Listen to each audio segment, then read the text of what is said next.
Blood trickled down Lucille's temple as she crashed against the root cellar's earthen wall, her brittle bones screaming in protest. Martha Williams loomed above her, the kerosene lamp in her hand, casting demonic shadows across her contorted features. The preacher's wife's knuckles were white around the leather strap she clutched, fresh crimson staining its edges. Where is it?" Martha hissed, her voice unnaturally calm despite the rage blazing in her eyes. "Where did you hide the food?" "Don't lie to me, old woman." Lucille Peterson, 73 years old, with a back curved like a question mark from arthritis and years of abuse, pressed herself against the damp wall of the underground cellar. The space beneath the church, normally used for storing vegetables through winter, had become her prison for 3 days now. No food, only droplets of water Martha begrudgingly provided. "I didn't steal anything, Martha. I swear on the Bible." Lucille whispered, her cracked lips forming the words with difficulty. Martha's laugh was sharp and cruel. "Don't you dare invoke the Lord's word with your lying tongue." She crouched down, bringing her face inches from Lucille's, her breath hot with rage. "Someone's been helping you. You've gained weight. Your eyes aren't as sunken. I notice everything, Lucille. Everything." The leather strap whistled through the air, striking Lucille across her shoulders. She bit her lip until it bled, refusing to give Martha the satisfaction of hearing her scream. 5 years of this torment, 5 years since her beloved Jacob had died and left her destitute, 5 years since Reverend Thomas Williams had offered her Christian charity. From his pulpit, 5 years of Martha's escalating cruelty, hidden behind a mask of pious concern. "Thomas preaches about mercy tomorrow," Martha said almost conversationally as she straightened up, adjusting her immaculate dress. "The Good Samaritan. How fitting." Her smile chilled Lucille's blood. "Perhaps I should let you attend. Show the congregation how generously we've cared for you all these years. A living testament to Christian charity." She stepped back toward the cellar stairs, the lamp's light dancing eerily across her features. "No supper tonight. Perhaps hunger will refresh your memory about the stolen food." She paused, her voice dropping to a whisper that somehow frightened Lucille more than her shouting ever had. "And Lucille, if I discover who's been helping you, who's been trespassing on church property, they'll regret the day they were born. The Lord punishes thieves quite severely in the good book, doesn't he?" The trapdoor slammed shut, plunging Lucille into absolute darkness. Only then did she allow herself to weep, her thin shoulders shaking with silent sobs. Martha was getting worse. The calculated cruelty, the cold rage, it had evolved beyond mere resentment of an unwanted burden. There was something broken in the woman, something that took pleasure in Lucille's suffering. "That Jacob," she whispered into the darkness. "I'm coming to join you soon. I can't endure much more." She felt her way to the small ventilation grate near the ceiling of the cellar, sent the only source of fresh air and her tenuous connection to the outside world. Her arthritic fingers reached through the iron lattice, grasping at the cool night air beyond a drowning woman reaching for salvation. "Grandmother," the whispered voice nearly stopped her heart. "You alive?" "Use pedal." Lucille breathed relief, flooding her weakened body. "Yes, I'm here." Rose Petal, a Kiowa healer whose tribe was camped near Hope's Crossing for trading, had discovered Lucille's plight 3 weeks earlier. Since then, she had risked Martha's wrath to bring food and medicine to the abused woman, slipping to the cellar grate under cover of darkness. "She hurt you again?" Rose Petal stated, not questioning. "I hear her voice angry like rattlesnake." "She knows someone's helping me," Lucille whispered urgently. "She'll be watching. You can't come back, it's too dangerous." There was a pause then. 3 more days. My people leave when moon is full. Chief says you come with us." The offer hung in the air between them, impossible and tempting all at once. Leave with the Kiowa, abandon everything she'd ever known. The very thought was as terrifying as it was exhilarating. "I'm too old," Lucille protested weakly. I'd only slow you down. Old is wise among my people. Rose Petal replied firmly, Snake Woman, her name for Martha, will kill you before winter comes. You know this truth. Before Lucille could respond, Rose Petal pushed something through the grate, a small bundle wrapped in cloth and a leather flask. Medicine for pain, food, water, hide well. She paused. 3 days, grandmother. Be ready. Then she was gone, leaving Lucille clutching the precious bundle in the darkness. As she carefully unwrapped the dried meat and cornbread fingers trembling with hunger, a dangerous ember of hope flickered to life in her heart. 3 days? Could she survive 3 more days of Martha's escalating rage? Morning brought the sounds of the church awakening above footsteps, crossing the wooden floor, hymn books being arranged, the organ being tuned for Sunday service. Lucille huddled in the corner of the cellar, her joints aflame with pain from the cold dampness that had seeped into her bones overnight. Rose Petal's herbal remedy had helped, but nothing could fully counteract the effects of her prison. The trapdoor creaked open, flooding the cellar with harsh light. Martha's silhouette appeared at the top of the stairs. Come up, Lucille. It's the Lord's Day. Lucille struggled to her feet, each movement agony. She had hidden Rose Petal's gifts beneath a loose stone in the cellar floor, but fear still coursed through her. Did Martha suspect was this a test?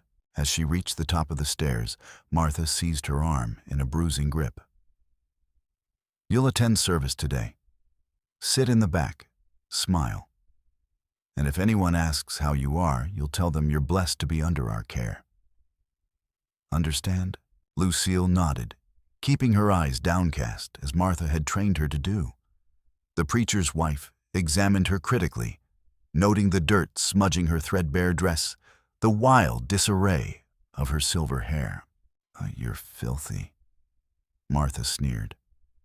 What will people think that we don't care for our charge properly? She dragged Lucille to the kitchen pump, dousing her with freezing water despite the old woman's gasps of shock. There, at least you won't stink like an animal during worship. Shivering and dripping, Lucille was given a clean but equally threadbare dress to change into. Martha watched her with hawkish eyes as she struggled with the buttons, her arthritic fingers refusing to cooperate. Pathetic. Martha muttered, finally stepping forward to fasten the dress herself, her movements rough and impatient. Remember, you owe everything to Christian charity. Without us, you'd be dead in a ditch somewhere. A proper display of gratitude would be appropriate. The church filled quickly, the faithful of Hope's Crossing arriving in their Sunday best. Lucille sat rigidly in the last pew, conscious of Martha's eyes on her from the front row, where she sat beside her husband. Reverend Williams, tall and handsome with silver-streaked dark hair, appeared oblivious to his wife's malice. Or perhaps more damningly, he simply chose not to see it. As the service began, Lucille's attention was drawn to movement at the entrance. Rose Petal entered, accompanied by an older Kiowa man, whose dignified bearing marked him as someone of importance. Several heads turned, whispers rippling through the congregation at the unusual sight of natives attending Christian worship. Rose Petal caught Lucille's eye briefly as she took a seat across the aisle, her face revealing nothing.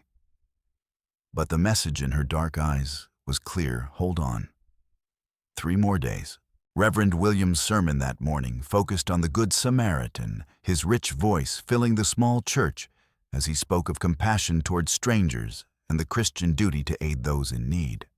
The irony was not lost on Lucille, who could feel her bruised shoulders throbbing beneath her dress, even as the Reverend extolled the virtues of mercy. Who is your neighbor?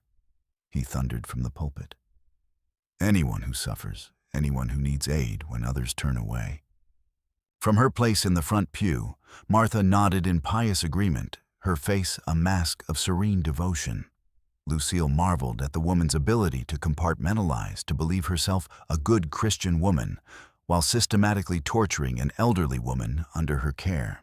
After the service, the congregation gathered outside for socializing. Lucille remained in her pew, knowing better than to mingle without permission. Martha was busy with the mayor's wife, her attention momentarily diverted, when Rose Petal slipped into the seat beside Lucille. "Tonight," the Kiowa woman whispered. "Not 3 days. Tonight. Martha planned something bad." Lucille's heart raced. "How do you know?" Rose Petal's expression was grave. "Overheard her speaking to Cellar about rat poison, about accident with old woman who fell downstairs." Cold terror gripped Lucille's heart. "She's going to kill me. But why now, after all this time?" "She knows someone helps you. Fears exposure."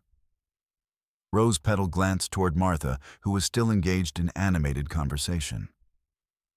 "When moon rises, be at cellar window. We take you away." Before Lucille could respond, Martha's sharp voice cut through their whispered exchange. "Lucille, come here immediately." Rose Petal squeezed Lucille's hand briefly, before rising and moving away, her face once again an impassive mask. Lucille shuffled toward Martha, her heart pounding with fear and desperate hope. "What did that savage want with you?" Martha demanded, her smile never faltering, as she maintained her public persona. "She was just being friendly, ma'am," Lucille murmured, "asking about the service." Martha's eyes narrowed, but the presence of the mayor's wife prevented her from expressing her suspicion openly. "How Christian of her," she said instead, her voice dripping with condescension. "Now go help in the kitchen. The Reverend has invited guests for dinner." The day crawled by in a haze of exhausting labor, as Lucille prepared an elaborate Sunday meal under Martha's critical eye. By evening, her joints were screaming in protest, her back a column of fire. As she washed the final dishes, she overheard Martha speaking to the Reverend in the study. "Auntie Thomas, I'm worried about Lucille." Martha's voice was honeyed with false concern. "She's becoming confused, wandering at night. I found her near the medicine cabinet yesterday. Perhaps we should have Dr. Morrison take a look at her." The Reverend suggested, his tone distracted as he reviewed his notes for the week's meetings. "I've been thinking," Martha continued, "the root cellar might be safer for her at night. She could fall on the stairs in her confusion, hurt herself badly." Lucille's blood ran cold. Rose Petal was right. Martha was planning something sinister, laying the groundwork for an accident that would rid her of her inconvenient charge once and for all. "Whatever you think best, my dear," Reverend Williams replied absently. "You've always managed the household affairs so capably." Dusk fell over Hope's Crossing, bringing with it a tense anticipation that made it difficult for Lucille to breathe. Martha was unusually solicitous as she prepared Lucille's evening meal, a bowl of thin gruel that she insisted on preparing herself, stirring it with exaggerated care. "Eat up," Martha urged, watching Lucille with an intensity that sent warning signals blaring through the old woman's mind. "You need your strength." Lucille pretended to eat, raising the spoon to her lips, but letting the gruel fall back into the bowl when Martha glanced away. Something was wrong. Martha never encouraged her to eat. "I'm not very hungry tonight," she said, finally setting down the spoon. Martha's smile tightened. "Nonsense. Every last bite, Lucille. It's good for you." The standoff was interrupted by Reverend Williams calling from his study. With a frustrated huff, Martha left to attend to her husband, warning Lucille not to move from her seat. The moment she was gone, Lucille dumped the suspicious gruel into a potted plant, her hands shaking with fear. When Martha returned, she examined the empty bowl with satisfaction. "Good. Now I think you should sleep in the root cellar tonight. You've been wandering, and I'm concerned for your safety." "Please, Martha," Lucille begged, dropping all pretense of compliance. "Not the cellar. It's so cold in my joints. Now. Martha cut her off, her voice silky but her eyes hard as flint. "It's for your own good. We can't have you falling down the stairs in your confusion, can we?" Resistance was futile. Martha practically dragged Lucille to the trap door, forcing her down the steep stairs into the earthen cellar. This time, however, she followed Lucille down carrying a lantern and what appeared to be a cup of water. "You must be thirsty after your meal," Martha said, offering the cup with a smile that didn't reach her eyes. "Drink up." Lucille stared at the cup, understanding dawning with horrifying clarity. The gruel had been a test, one she had narrowly evaded. Now Martha was trying a more direct approach. "I'm not thirsty," she said, stepping back. "Please, Martha, whatever I've done to make you hate me so." Martha's facade cracked her smile, twisting into an ugly grimace. "Hate you, oh Lucille. I don't hate you. I pity you.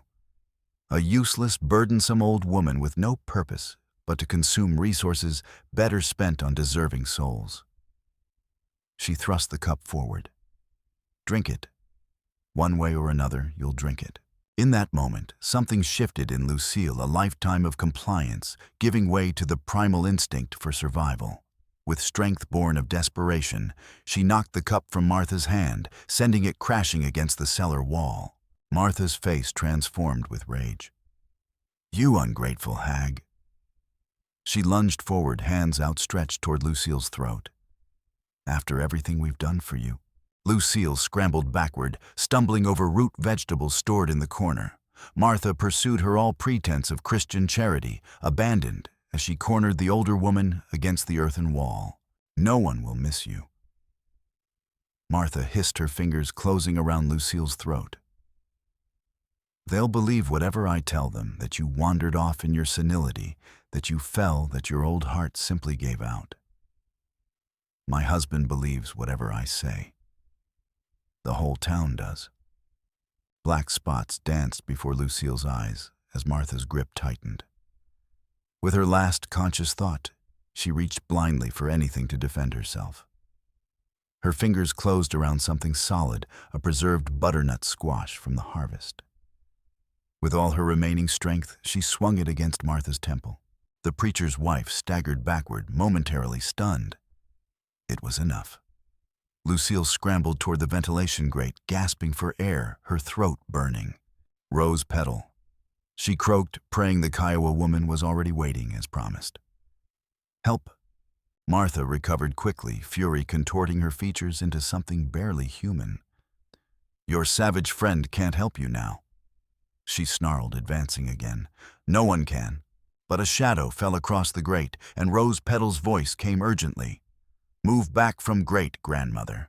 Lucille obeyed instinctively, pressing herself against the opposite wall, just as a thunderous crash shook the cellar. The iron grate tore free from its moorings in a shower of dirt and stone, leaving a jagged hole in the cellar wall. Rose Petal's face appeared in the opening, illuminated by moonlight. Come quickly," she urged, reaching through the gap. "You're not going anywhere." Martha shrieked, launching herself toward Lucille with murderous intent. What happened next occurred so swiftly that Lucille would later have trouble recounting the sequence. Martha's lunge was intercepted, not by Lucille, but by a massive figure that dropped through the enlarged grate opening, Chief Thunderspeak Rose Petal's brother, his expression grim as he caught Martha's wrists in an iron grip. "Enough," he said simply, his deep voice resonating in the confined space. Martha's scream of rage transformed into one of fear as she found herself restrained by the Kiowa chief. "Thomas, Thomas, help me. The savages are attacking." But her cries went unheard or ignored by the household above. While Chief Thunderspeak held Martha immobilized, Rose Petal helped Lucille toward the opening in the wall, other Kiowa hands reaching through to assist. "You can't take her," Martha ranted, struggling against the chief's implacable hold. "She belongs to me. She's my cross to bear my path to salvation." Rose Petal turned back, her dark eyes flashing with contempt. "No human belongs to another," she said, echoing her brother's earlier words. "And salvation not found in causing pain." As Lucille was lifted through the makeshift escape route, Martha's voice rose to a hysterical pitch. "You think you've saved her. You've condemned her. She'll die out there among heathens without proper Christian burial, her soul lost forever." Rose Petal helped Lucille onto a waiting horse, wrapping a warm blanket around her shoulders. "Your soul seems more lost than hers," she replied calmly. "Creator judges hearts, not words." Chief Thunderspeak emerged from the cellar moments later, having released Martha once Lucille was safely away. The small rescue party moved swiftly into the darkness, leaving Hope's Crossing behind before an alarm could be raised. They rode through the night, Lucille secured on her mount between two Kiowa warriors, Rose Petal leading the way. By dawn, they had reached the tribe's camp, where preparations for departure were already underway. Exhausted in pain, but alive, Lucille was helped into Rose Petal's teepee and given warm broth and medicine for her injuries. "Rest now," Rose Petal said gently. "We leave when sun high, long journey ahead." Lucille caught her hand, tears streaming down her weathered cheeks. "Why risk so much for me? I'm just an old woman with nothing to offer." Rose Petal's expression softened. "Many winters ago, white woman teacher hide my daughter when soldiers come to kill Kiowa children. She risk everything for stranger's child." She brushed a strand of silver hair from Lucille's bruised face. "Some debts must be paid forward, not back." As Lucille drifted into her first peaceful sleep. In years, the camp buzzed with activity around her, the Kiowa breaking camp, with practiced efficiency, preparing for their journey to winter grounds. She was awakened mid-morning by urgent voices outside the teepee. Rose Petal entered, her expression grave. "Riders coming. White men from settlement." Fear clutched at Lucille's heart. "Martha?" "No, men only, maybe 20. Chief says prepare to defend if necessary, but try peace first." The Kiowa warriors formed a protective line as the riders from Hope's Crossing approached, rifles visible, but not raised. At their head rode Reverend Williams, his face haggard in the bright morning light. Mayor Donnelly and several council members flanked him. Chief Thunderspeak stepped forward to meet them, Rose Petal at his side as translator. The conversation that followed was tense, but measured, the Reverend demanding Lucille's return and the chief refusing firmly, but without hostility. From the entrance of Rose Petal's teepee, Lucille watched the confrontation with mounting dread. Then, unexpectedly, Sarah Donnelly, the mayor's wife, broke ranks and dismounted, approaching the chief with her hands open in a gesture of peace. "Please," she said, her voice carrying clearly across the space between the two groups. "We don't want conflict. We only want to ensure Mrs. Peterson is safe and acting of her own free will." Rose Petal translated, and after a brief exchange, the chief nodded. "Woman may speak with grandmother, alone."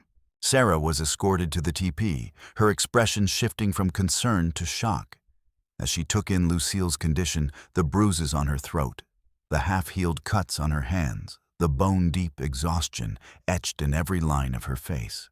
"Good Lord, Lucille," she breathed, kneeling beside the older woman. "What happened to you?" The story poured out, then 5 years of systematic abuse. The starvation, the beatings culminating in Martha's attempt to poison her, and then strangle her when that failed. As she spoke, Sarah's expression transformed from shock to horror to righteous fury. "Why didn't you tell anyone?" she demanded, taking Lucille's gnarled hands in her own. "Who would believe me?" Lucille asked simply. "Martha is the preacher's wife. I'm just a charity case, a burden." She made that very clear very often. Sarah's jaw tightened. "Wait here," she said, rising with determination. She strode back to the waiting men, her normally gentle demeanor replaced by cold anger as she addressed her husband and the Reverend. The conversation that followed was too distant for Lucille to hear clearly, but its intensity was evident in the gestures and expressions of those involved. She saw Sarah pointing back toward the teepee, saw the Reverend's face drain of color, saw the mayor's expression harden as his wife continued to speak. Finally, Reverend Williams dismounted and approached the Kiowa chief, this time alone. Their conversation, translated by Rose Petal, lasted several minutes before the Reverend nodded gravely and returned to the waiting townsmen. After a brief discussion, most of the riders turned back toward Hope's Crossing, leaving only the Reverend the Mayor and Sarah Donnelly. Rose Petal returned to the teepee, her expression unreadable. They ask permission to speak with you. Chief says choice is yours. Lucille hesitated, then nodded. I'll speak with them. The three visitors entered the teepee, ducking under the low entrance.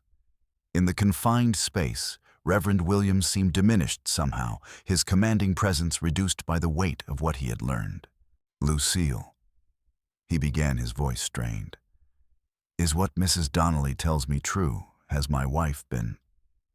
He couldn't finish the sentence. Every word of it is true, Reverend. Lucille replied quietly, and more that I haven't the strength to recount. The Reverend closed his eyes briefly, his face a study in anguish. I didn't know. I swear before God I didn't know the extent of it, but you suspected something wasn't right. Mayor Donnelly interjected his tone, making it more statement than question. You had to have noticed her condition. I saw what I wanted to see. The Reverend admitted, unable to meet Lucille's gaze. Martha explained away her thinness, as age her injuries, as clumsiness. And I chose to believe her, rather than look too closely. He finally raised his eyes to Lucille's. I have failed you utterly, both as a minister and as a Christian. I can never make that right. What happens now? Lucille asked, her voice stronger than she expected. Sarah Donnelly moved closer, her expression gentle but determined. You have choices, Lucille. You could return with us not to the church, but to our home. We would see that you're properly cared for. Or, Mayor Donnelly added, if you truly wish to go with the Kiowa, we won't stop you. But we want to be certain it's what you want, not what you feel forced into for safety. Lucille looked at Rose Petal, who had remained silently vigilant throughout the exchange. These people saved my life when no one else would. They saw my suffering when everyone else looked away. She turned back to the visitors from Hope's Crossing. I've spent my entire life in settlements like yours. What did it get me? Abandonment in my time of greatest need. The failure is ours, not yours, Sarah said softly. And we would try to make it right. I believe you would, Lucille acknowledged. But there's nothing left for me there except painful memories. With the Kiowa, I have a chance to find peace in whatever years remain to me. The Reverend nodded slowly, accepting her decision. And Martha, will you press charges against her? It would be within your rights. The question gave Lucille pause. Part of her wanted justice, wanted Martha to face consequences for years of calculated cruelty. But another part, perhaps the wiser part, recognized that legal proceedings would only prolong her connection to the pain of the past. Why, what good would it do? She asked finally. Would it heal my scars? Would it return the years she stole from me? She shook her head. Martha's judgment is between her and God now. I'm choosing to look forward, not back. There's one more thing, Mayor Donnelly said, reaching into his coat. He withdrew a small pouch that clinked with the unmistakable sound of coins. The town council met briefly before we rode out. This is just a beginning restitution for what you've endured. It's not charity, Lucille. It's what's owed to you. Rose Petal translated this exchange for Chief Thunderspeak, who had joined them. The chief considered the offering, then spoke quietly to his sister. Chief says money welcome if freely given. Rose Petal translated. We'll help grandmother have good life among Kiowa. But most important payment is acknowledgement of wrong done. This heals spirit wounds that no money touches. The Reverend reached into his pocket and added his own contribution to the pouch. I'll send more, he promised. And Lucille. Martha won't go unpunished. I've already sent word to her parents in Austin. She'll be removed from Hope's Crossing by week's end, committed to their care and the attention of doctors who might help her troubled mind. As the visitors prepared to depart, Sarah embraced Lucille gently. "I'll never forgive myself for not seeing your suffering," she whispered. "But I'm glad you found people who truly see you now." They left as the sun reached its zenith, the tribe already moving out in a long, orderly procession toward their winter grounds. Lucille rode beside Rose Petal, wrapped in warm furs despite the mild autumn day, still recovering her strength. As they crested the hill that would take Hope's Crossing out of sight, she turned for one last look at the settlement that had been both her prison and her home. "No regrets?" Rose Petal asked quietly. Lucille considered the question seriously. "Regrets, yes, for not finding the courage to speak up sooner, for enduring what no one should have to endure. But no doubts about this path forward." Rose Petal nodded approvingly. "Good answer. Looking back too much makes neck hurt." Lucille surprised herself with a genuine laugh, perhaps her first in years. The journey to the Kiowa winter grounds took several weeks, and the tribe moving at a pace that accommodated their oldest and youngest members. Each day brought new challenges for Lucille, learning to ride for hours without crippling pain, adapting to foods and customs utterly foreign to her experience, beginning to grasp the basics of a language nothing like English. But each day also brought new joys, the beauty of untamed landscapes, the kindness of people who valued her simply for being the gradual easing of the fear that had been her constant companion for 5 long years.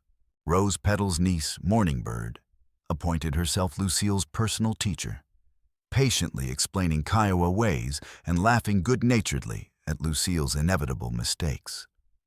"No grandmother," she would say, using the term of respect adopted by the tribe for Lucille. "Water not carried like that hurts back. Like this instead." The children, initially shy around the white-haired stranger, soon sought her out for stories, fascinated by her tales of life in the settlements and her descriptions of distant cities she had visited in her youth. In turn, they taught her their games and songs, treating her arthritic hands with tender care, as they showed her how to weave simple baskets or string beads. Winter in the sheltered valley the Kiowa had chosen was less harsh than Lucille had feared.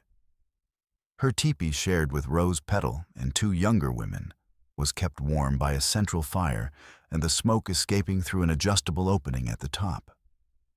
Her contribution to tribal life was modest, but valued her skilled mending honed by decades of making do with little was especially appreciated, and women brought her their most prized garments to repair. One snowy evening, as Lucille sat with Rose Petal near the communal fire at the center of camp, the Kiowa woman finally asked the question that had clearly been on her mind for some time. "Why Martha hate you so much, not just burden, was more." Lucille's needle stilled in the deerskin she was repairing. "I've asked myself that question 1,000 times," she admitted. "At first I thought it was just resentment at having another mouth to feed. Then I wondered if perhaps she was simply cruel by nature." But Rose Petal prompted, sensing there was more. But there was something personal in her hatred. Lucille continued slowly. Something that went beyond mere inconvenience or general cruelty.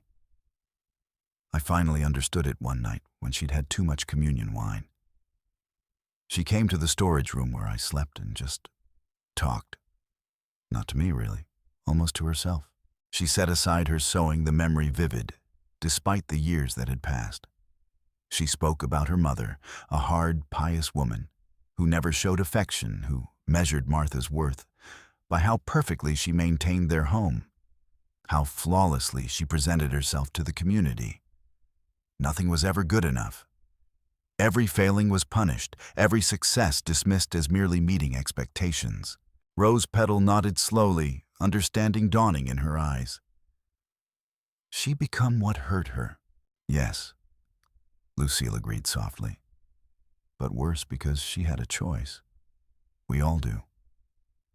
She picked up her needle again, resuming her work. "She saw in me everything she feared, becoming old, dependent, no longer beautiful or useful in the ways her mother valued. So she punished me for reflecting her deepest fears. Understanding snake doesn't make bite hurt less, Rose Petal observed. No, Lucille agreed. But it helps me find forgiveness. Not for her sake, but for mine. I don't want to carry her hatred inside me anymore. As spring approached, bringing new life to the valley, word reached the tribe of events in Hope's Crossing.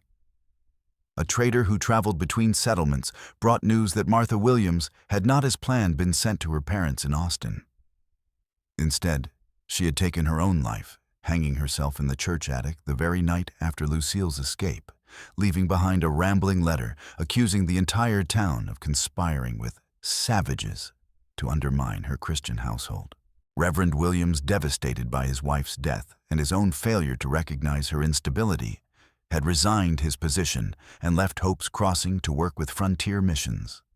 The church stood empty, its congregation scattered among other houses of worship in neighboring settlements. The news affected Lucille less deeply than she might have expected. Martha had already become a figure from a different life, a shadow that grew fainter with each passing day. She said a prayer for the troubled woman's soul that night, then turned her attention back to the living, to the community that had embraced her, despite her age and otherness. Summer found the tribe on the move again, following traditional migration patterns that put them in the path of the great buffalo herds. Lucille, now stronger and more adept at tribal life, traveled with less difficulty, though she still required frequent rests. Her status as tribal elder grew as she shared her knowledge and absorbed theirs in return, creating a unique perspective that bridged two worlds. Near a major trading post where representatives from various tribes gathered to exchange goods and news, Lucille had an unexpected encounter with her past. As she sorted through traded fabrics with Morning Bird, a familiar voice called her name. Lucille Peterson, is that truly you? She turned to find Reverend Williams standing a few feet away, his appearance much changed. Gone were the formal black suit and pristine collar. Instead, he wore practical frontier clothing and a broad-brimmed hat. His beard was shot through with more gray and new lines marked his face, but his eyes were clearer than she remembered. Reverend Williams, she acknowledged, setting aside her work. This is unexpected. I'm working with the Comanche mission now, just north of here, he explained, approaching cautiously. Word reached us that the Kiowa were trading at the post. I hoped I might find you with them. His eyes took in her healthy appearance, the native-style clothing she wore with comfort, the respect evident in the way Morning Bird positioned herself nearby, not hovering protectively, but acknowledging her place in the tribe. You look transformed, Lucille, he said quietly. There's a piece about you I never saw before. I've found where I belong, she replied simply. Something I never truly had at Hope's Crossing. The Reverend nodded, unsurprised by her assessment. That's partly why I sought you out. I wanted to apologize again, not just for Martha's cruelty, but for my blindness. I've had a great deal of time to reflect on how I failed as both a minister and a man. Lucille studied him, noting the humility that had replaced his former confidence. And what have your reflections taught you, Reverend?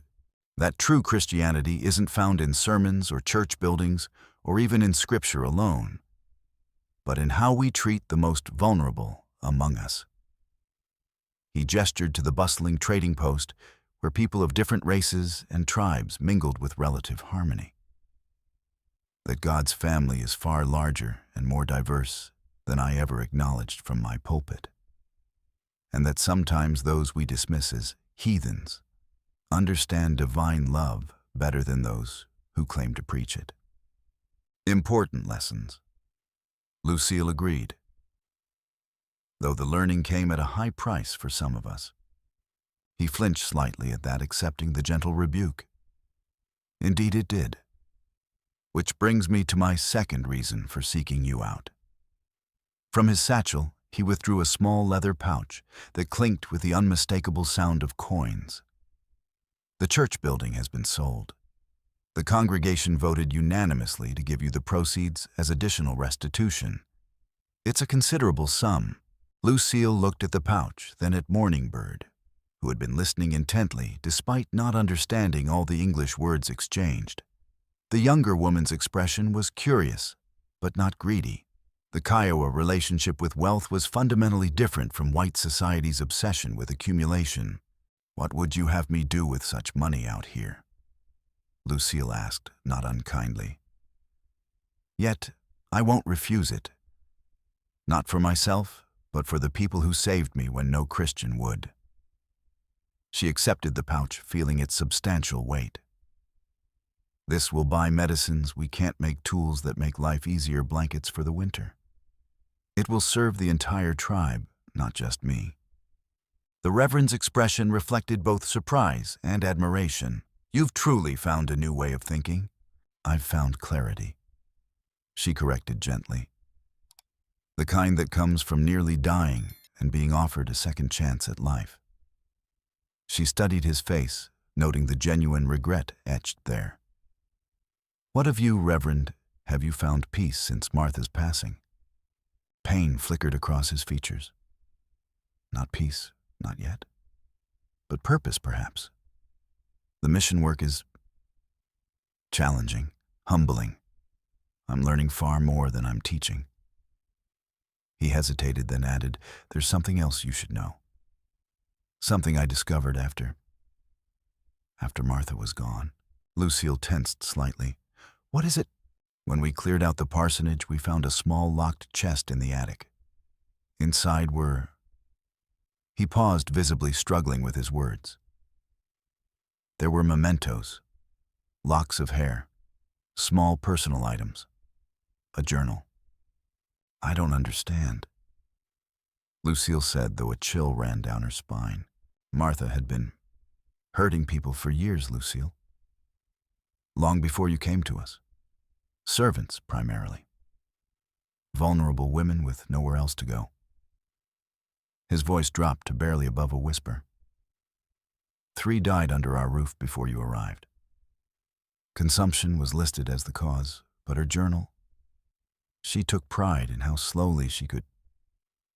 He couldn't finish the sentence. Lucille felt the ground shift beneath her feet, Morningbird's steadying hand on her arm, the only thing keeping her upright. 3 women, and no one suspected. She was clever, careful. The women were isolated, their decline gradual enough not to raise alarms. Self-loathing filled his voice. And I was conveniently absorbed in my ministry, blind to what happened in my own home. The revelation hung between them like a physical presence. Martha hadn't simply been cruel or mentally unstable. She had been something far darker, a predator who had selected Lucille as her next victim. The realization sent a retroactive terror through Lucille's body, a bone-deep understanding of how close she had come to becoming another hidden entry in Martha's grotesque journal.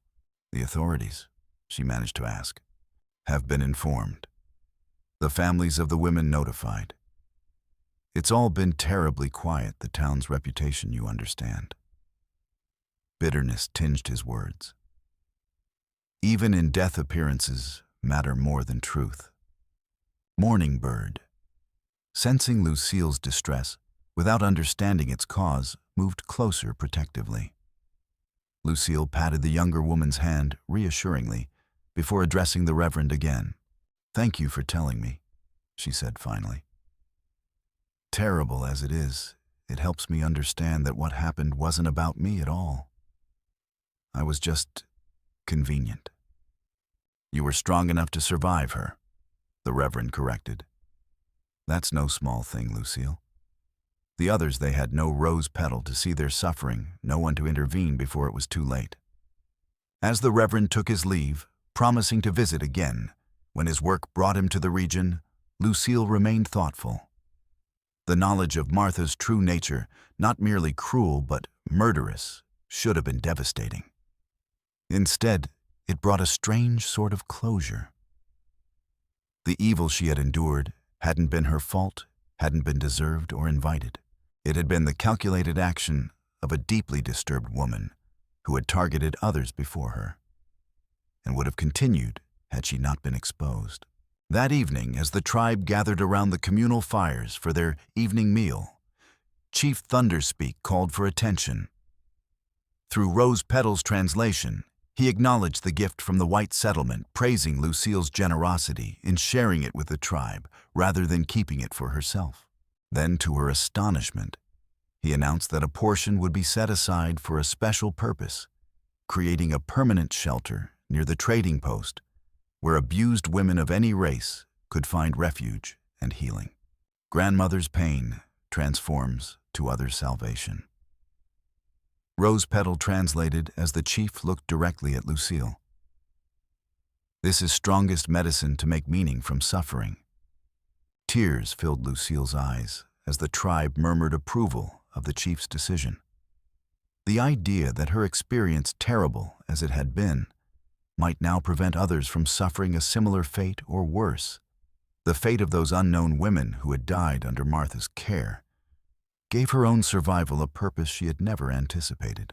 The seasons turned, bringing changes, both expected and surprising.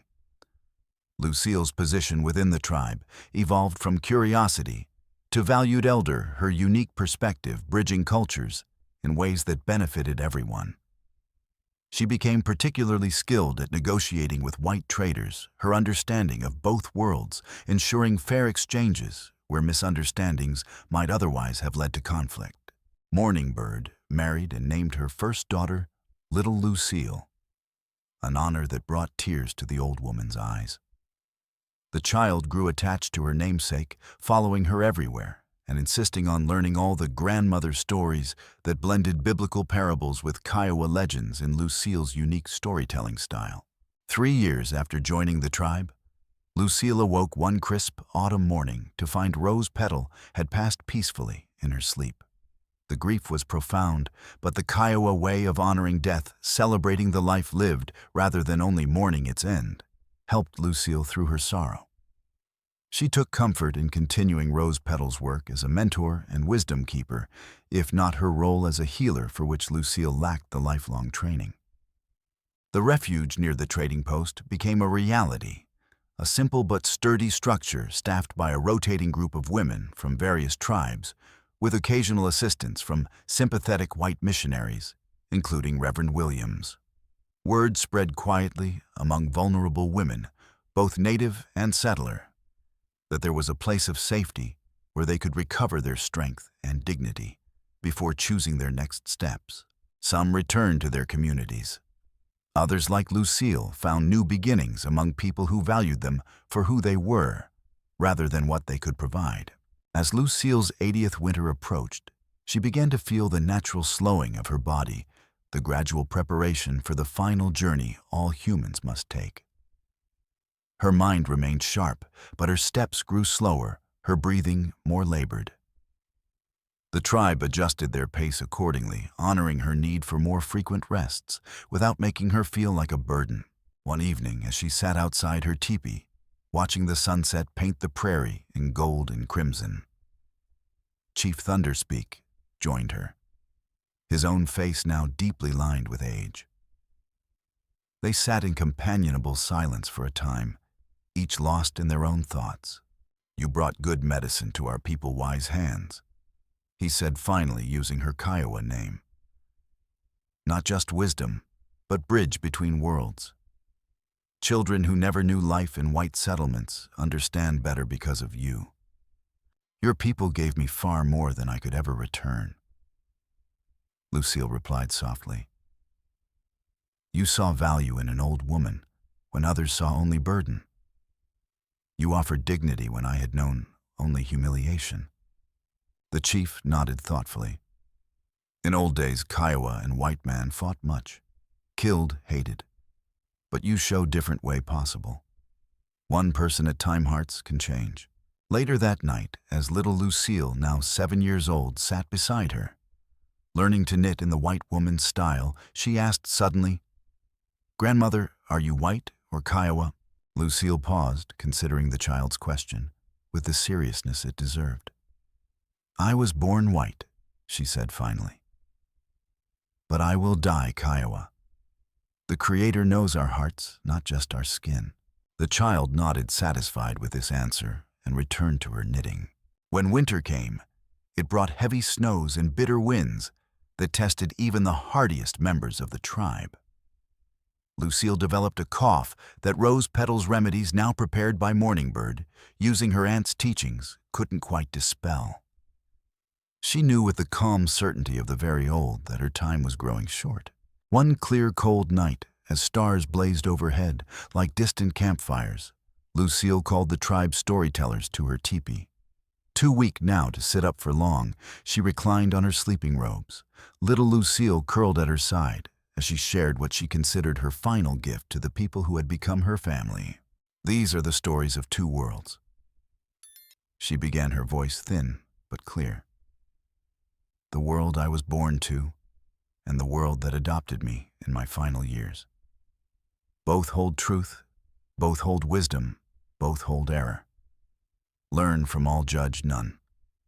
For hours she spoke, while the tribal historians committed her words to memory according to their traditions. She shared the biblical stories that had sustained her through dark times, wove these together with Kiowa beliefs, and finally told her own story, not sparing the darkness of her captivity under Martha's cruelty, but emphasizing the light of her redemption through Rose Petal's compassion. Remember this. She concluded, her strength fading, but her eyes bright with conviction. True faith, whether in the white man's God or the Kiowa Creator, shows itself not in words or ceremonies, but in how we treat each other. Look for the helpers. Be the helpers. Therein lies salvation, whatever name you give it. Little Lucille, sensing the solemnity of the moment, pressed closer to her namesake's side. "Are you going to the spirit world soon, grandmother?" she whispered. The old woman stroked the child's dark hair with gnarled fingers. "Soon, little one, but not tonight. Tonight I am still with you, telling stories as grandmothers should." In the morning, the tribe began preparations for the move of honor, a slow ceremonial procession toward the sacred hills where Lucille had once mentioned she would like to rest when her time came. Too weak now to ride, she was carried on a special travois, carefully constructed to protect her fragile bones from the jolts of travel. Little Lucille rode beside her, proudly appointed as her guardian during the journey. They traveled for 3 days, making frequent stops to ensure Lucille's comfort. On the 4th morning, as dawn broke over the hills, they sought. Lucille opened her eyes to find Morningbird sitting beside her, concern etched on her features. "We reach sacred place today, grandmother," Morningbird said, taking Lucille's thin hand in hers. "You hold on little longer, yes?" Lucille smiled faintly. "Yes, I think I can manage that." Her gaze drifted beyond Morningbird to the hills silhouetted against the rising sun. "Jacob is waiting there, I think. And Rose Petal, too." By midday, they had reached their destination, a sheltered valley between 2 hills, where a clear spring bubbled from the earth and ancient cottonwoods provided dappled shade. Here, the tribe set up camp, positioning Lucille's teepee, where she could see both the hills and the life of the camp around her. As the sun began its descent, casting long shadows across the valley, a rider approached the camp, a white man instantly recognizable, despite the years that had passed. "Reverend Williams," Lucille whispered as Morningbird helped her sit up. "After all this time." The Reverend, now elderly himself, with snow-white hair and deeply lined face, dismounted with the stiffness of age. Chief Thunderspeak greeted him with dignity, and after a brief exchange led him to Lucille's teepee. "I heard from traders that the tribe was moving to the sacred hills," he explained as he ducked inside his eyes, taking a moment to adjust to the dimness. "They mentioned you were unwell. I hoped I might not be too late." "You've timed your visit well," Lucille replied softly. "I'm making my final journey soon." He knelt beside her with difficulty, his own joints protesting the movement. "I've thought of you often over the years. The refuge you inspired has saved many lives, women who might otherwise have suffered as you did, or worse. Then my suffering had purpose, she said. That's all any of us can ask. I think that our pain not be wasted, that it somehow served to reduce the pain of others. They talked quietly for a time, the Reverend sharing news of Hope's Crossing, now a growing town with a new church, led by a young minister who emphasized compassion over doctrine. Martha's crimes had eventually become public knowledge, her victims remembered, with a small memorial in the town square. The truth has a way of emerging, the Reverend observed, however hard we try to bury it. As evening approached, he prepared to leave, knowing he faced a long ride before dark. Is there anything I can do for you, Lucille? Any message you wish me to carry back? She considered this carefully. Tell them I found my way home, though it wasn't the home I was born to. Tell them that sometimes what looks like an ending is really a beginning in disguise. She paused and then added, and tell them that forgiveness doesn't mean forgetting, it means refusing to let the past poison your future. He nodded, understanding the deeper message in her words. I'll tell them. Your wisdom will outlive you, Lucille. That's a rare gift. After the Reverend departed, Lucille asked to be carried outside to watch the sunset. The tribe gathered respectfully nearby as Morningbird and Chief Thunderspeak helped position her on a bed of soft furs, little Lucille, sitting solemnly at her side. As twilight deepened into night, the tribe maintained their vigil, singing soft songs of passage. Little Lucille refused to leave her grandmother's side, eventually falling asleep, with her head resting against the old woman's arm. Lucille herself drifted in and out of consciousness, sometimes speaking to those present, sometimes conversing with those only she could see Jacob rose-petal faces from a lifetime of experiences.